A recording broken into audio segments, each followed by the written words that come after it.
Hi, everyone. Welcome to Max's Fearless Youth Podcast, where we leverage the power of the arts to reduce the risk of substance abuse and suicide. My name is Liam, and And I'm Sebastian. And today we are talking with Phoenix. Phoenix is a program specialist at the LGBTQ plus community center in the Hudson Valley.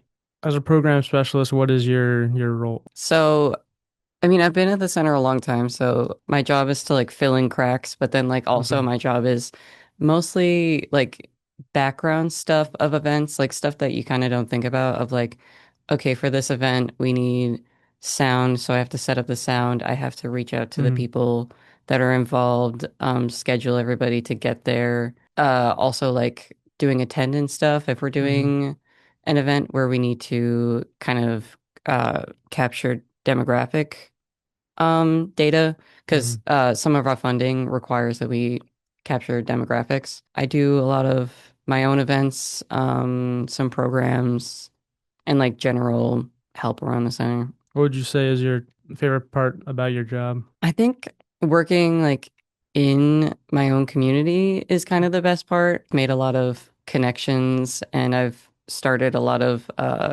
really fun adventures and projects because of my job. But also I do love working for my own community. I was gonna ask you, well, are you planning on things like this, like an artistic career? Are you planning on making that like your future? Like this is what you want to do? Yeah, it's really funny because when I graduated high school and in high school, like um granted, I'm 24, this was like I graduated 6 years ago. Hmm. Um, but when I graduated high school, I for some reason went into STEM. Like Hmm. I went to SUNY ESF for like 3 months until I dropped out. And I am not built for STEM at all. So after I got my job at the center, it kind of makes more sense to me now about having like I guess a quote unquote like artistic job of Hmm. like a lot of my passions are turning into like nightlife producing, Hmm. Yeah. um, which is kind of an art. Like I mostly do drag and drag, it can be, sometimes Hmm. it's not, can be an art form. And the way that I do it is definitely like an art form. So yeah, I do hope that like my career continues in this kind of like art adjacent path. Do you have that moment where you're like, I could probably take this seriously and make something out of this, just like any artistic thing, like where you like started separating from like the normal careers that everybody pushes? Like, is there a moment in your head where you realize that this is what you want to do? I think, yeah, I kind of had like two of those moments where like so at the community center, I started as a group facilitator, which isn't actually staff, it's more like a contractor. And then they hired me part-time as program assistant. And then I finally got full-time a program specialist a little over a year ago now. After that, I was like, yeah, like working and building community is exactly the kind of work that I want to do. Hmm. And then as of recently, like in this year, I've somehow become like a nightlife or like drag producer. Hmm. Like people come to me, I've had churches, I've had libraries come to me asking for me to book drag people for them because I know everybody. Hmm. Um, and so I kind of had another kind of career realization recently that I was like, I do kind of want to pursue this other thing a little bit like more. I want to be at the center for as long as I can be. But I'm still very young. There's a lot of things I can do with my life still. I don't think I'll be there like forever. Hmm. So I'm just like, people talk about 5 and 10 year plans. Like as of recently, I had no idea what that would look like, but now I kind of do. I kind of really love producing events. How did you find out about the center?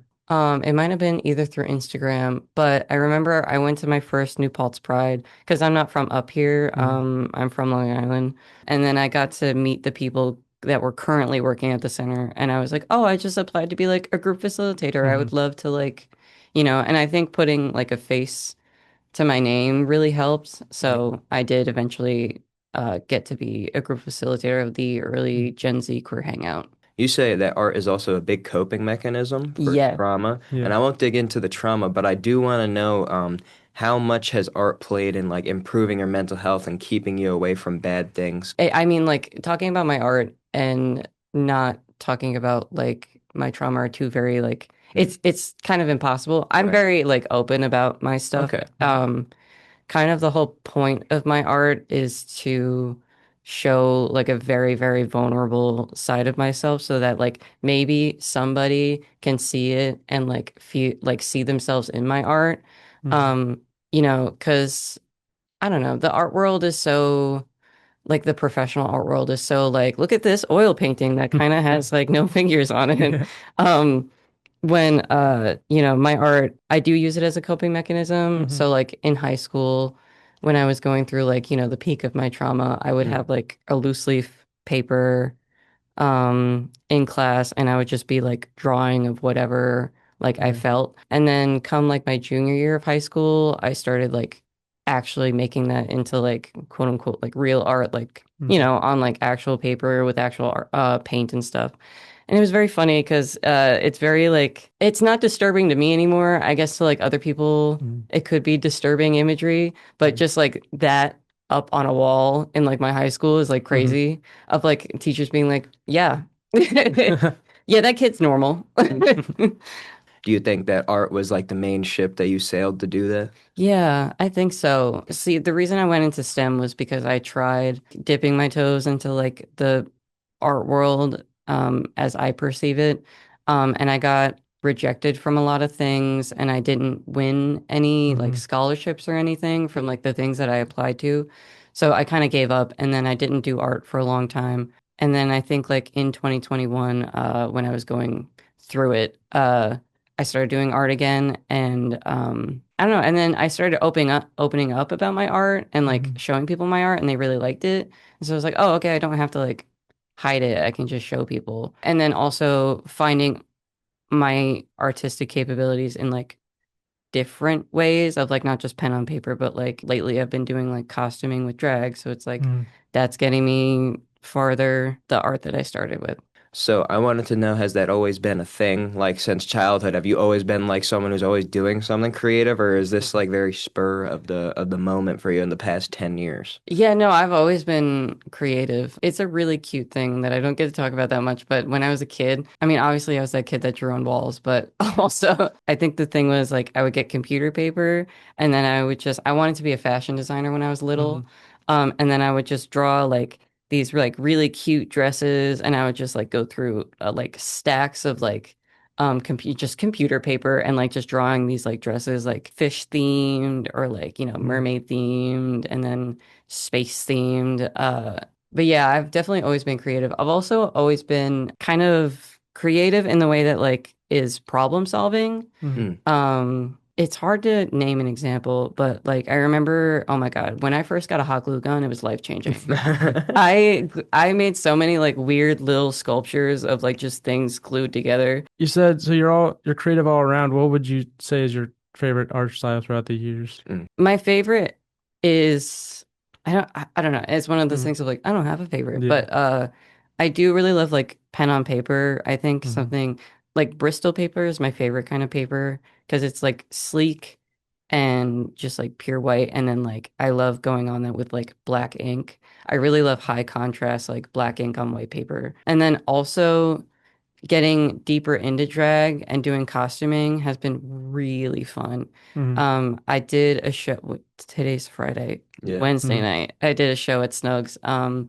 And I had gotten a prom dress. All dresses come with like, cups and like Yeah. all dresses are built like, Hmm. and post-op surgery, that makes me super dysphoric. So I cut off the top of it. And so it was mostly just like a long skirt. Yeah. Hmm. And then I burnt holes in the skirt and like burnt all the edges of the skirt. And it's plastic. It was melting and shit. Yeah. And then I was like, man, still can't really like it's burnt, but you can't really Hmm. like see it. So then I went in with like acrylic paint around the edges of all the burns to make it look like, embery. Yeah.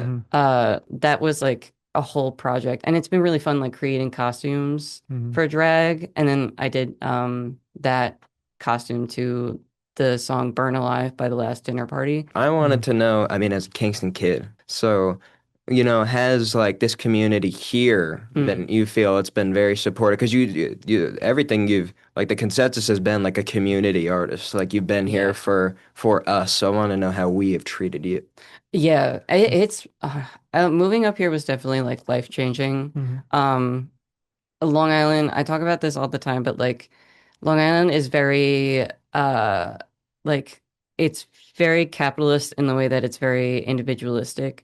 There's no sense of community, especially where I grew up, like in just white suburban neighborhoods. Like Hmm. it's like you have your block and then like maybe you have friends, but there's no like big like community events like Kingston. There's so many things happening Yeah. all the time. Like the Make a Difference Day that just happened. I was tabling and I was just like, man, like having this as a kid is like so awesome because it's just like just groups of people. You get to meet your neighbors. When it's like down there, you don't get to meet your neighbors. So Mhm. it's like I feel more connected as a human to other humans since moving up here. I just wanted to like get a final thing from you where like you could just give some words to what art has done Mm. for your Mhm. life in general, just like a statement. Yeah, I do. I think art has always been like a part of me. Being able to translate what's in my head onto paper has been like monumental, Mhm. especially in like therapy spaces. Because it's very hard to articulate like my feelings and the thoughts that run through my head. Just got Mhm. diagnosed with OCD, which is fun. Okay. Yes. Yeah.